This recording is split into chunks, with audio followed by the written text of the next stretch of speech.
Good morning, dear children. Today we will be starting the sixth chapter, that is the study of continents North America.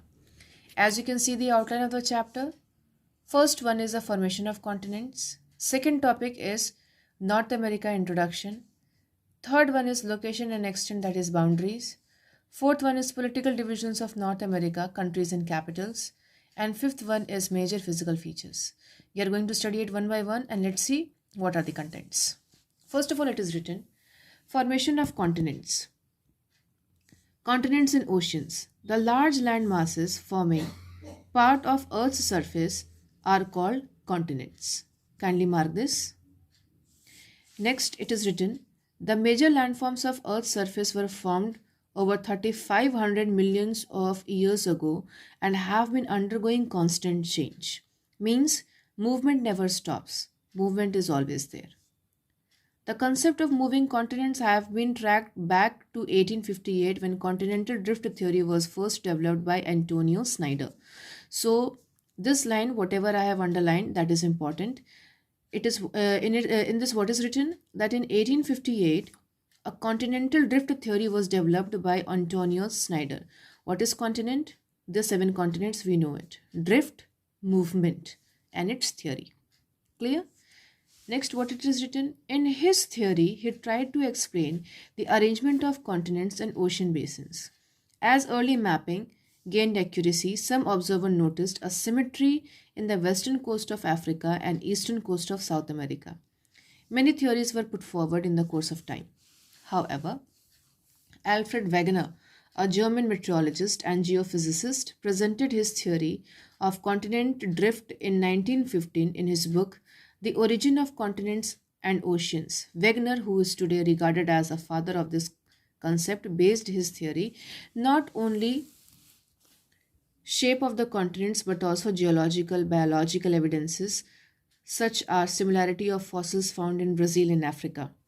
He drew a series of maps showing three stages of drifting process, beginning with the original landmass which he called Pangaea, meaning all land. Students, there are many things given over here. What he is trying to say is, if you look carefully to this particular diagram 6.1, here you will be able to see Africa and South America. If you observe this particular portion, it is having a perfect symmetry, means the eastern side of America and the western side of Africa, they are perfectly matching with each other and they are joining with each other. There were many other things that this person Alfred Wegener was able to discover, that was fossil. Since they are very close to each other, at that time also life was present. For them it was very easy to travel from one point to the other point. So the fossil remnants were same. Now, what is the location of South America and Africa? Here is the location. It is so far. Okay, Africa is here, South America is here. But when in Pangaea, see, this is the location of India. Here is your Antarctica. Here is your Australia. Above one is your Eurasia. Here is your North America. Means all the land masses are joined together in a particular place known as what? Pangaea. And it is also known as what? All lands. Clear? Now, what else it is given? Here it is given that Wegener believed that continents composed of light silica rocks somehow plowed through the denser rocks of the ocean floor, driven by forces related to Earth. Whatever is written over here, Cial, silica rocks, it is being said that they are light-weighted rocks which were floating on the ocean floor. Clear? That is only the meaning, nothing else, nothing extra. Now, we are coming to this side. Here it is written, according to Wegener, Pangaea was surrounded by all sides by an extensive water mass called Panthalassa. Pan, all, Thalassa, ocean. If you see this diagram, all the land masses are together and from all the direction water body is surrounding. So everywhere here It will be known as what? It will be known as Panthalassa. And the landmass which is there in the between, which is there in between, it will be known as what? It will be known as Pangaea. Now, what else is given? He believed that Panthalassa started breaking up in Carboniferous period about 300 million years back, and the present shape's relative position of the continent is a result of the fragmentation of Pangaea by rifting and drifting apart of broken land masses. He was also of the opinion that continents is made up of Sial, the ocean basins are made up of Sima. Sial being lighter float over the denser Sima. What is Sial? What is Sima? No need to get too much confused. For now, you can understand like this way. Sial is a type of rock which is having light weight. Sima is a type of rock which is having greater weight or larger weight. That's it. The main continents in order of their size are Asia, Africa, North America, South America, Antarctica, Europe, and Australia. In descending order, the names of the all 7 continents are given. That is important. You need to learn it. Next one is the Great Ocean in the order of their size. Pacific Ocean is the largest. Arctic Ocean is the smallest. Atlantic Ocean is second. Indian Ocean is third. Mark it and learn it. Come to North America introduction. What is given? North America is the third largest continent in the world. It is believed that it was first discovered by Vikings in 10th century. Vikings, they are sailors as well as hunters. For now, you can understand like this way. Later on, what it is given? Later, the Italian navigator Christopher Columbus reached West Indies in 1492, believing he had reached India. Underline this statement. After that, however, another Italian navigator, Amerigo Vespucci, actually touched the mainland in 1497, and the continent was named America after his name.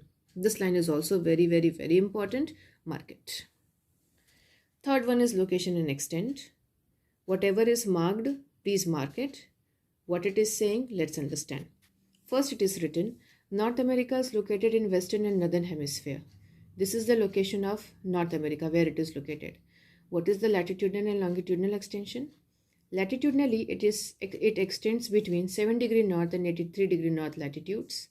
Longitudinally, North America extends between 53 degree west to 180 degree west longitude. Lines, very important, please mark it. Come to the boundaries. North America is surrounded by oceans except in south, where it is joined with South America by Isthmus of Panama. Whatever I have underlined, please mark that.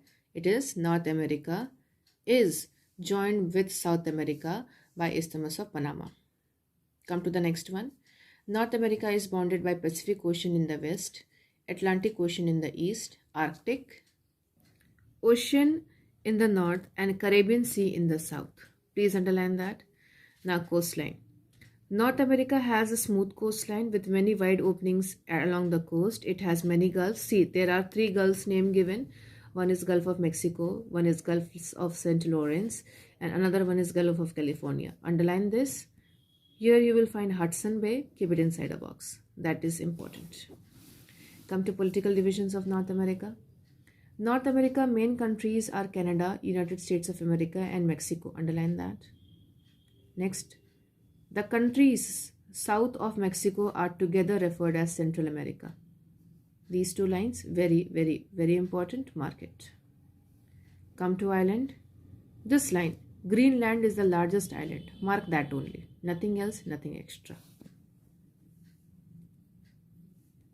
Coming towards page number 107, the next important line is, the islands of West Indies form a chain of small islands in Caribbean. This line underline. There are many names given. I have underlined Cuba and Jamaica because it is easy. So mark this. Come to drainage. The most important drainage system of North America are River Mississippi, River Colorado, St. Lawrence River, Mackenzie River. What are given in all these 4 names? Let's see it. Mississippi River. It is a major drainage system of North America, and from here you have to start underlining. The master stream of the Mississippi flows southward through the central lowlands and drain into Gulf of Mexico. River Missouri and River Ohio are its major tributaries. Mark this. Come to Colorado. Whatever is given, mark everything. It rises in the Rocky Mountains and flows into Pacific Ocean, into Gulf of California. It passes through deep and long canyons on its way. Mark that. Come to St. Lawrence River. It originates at western end of Lake Superior and drains into Gulf of St. Lawrence. Here Niagara Falls are world famous. Mark this. Come to Mackenzie River. It is the major river of Canadian lowlands and flow northward into Arctic Ocean. Mark this too. Come to the Great Lakes of North America. There are 5 lakes, naming Lake Superior, Lake Michigan, Lake Huron, Lake Erie, and Lake Ontario. Mark it. Below that you will be finding 2 points. These lakes provide inexpensive transportation. Give it a tick mark and a star mark. Second point, large ships of Atlantic Ocean can reach the interior as these lakes are connected to Atlantic Ocean by St. Lawrence Waterway. Mark this. Students, for now I will be explaining only this topic because fifth topic is a little bit huge, in which you have to underline many things. So I will be preparing another very short video in order to make you underline all the important lines which is given in topic number 5, that is major physical features. Thank you, children.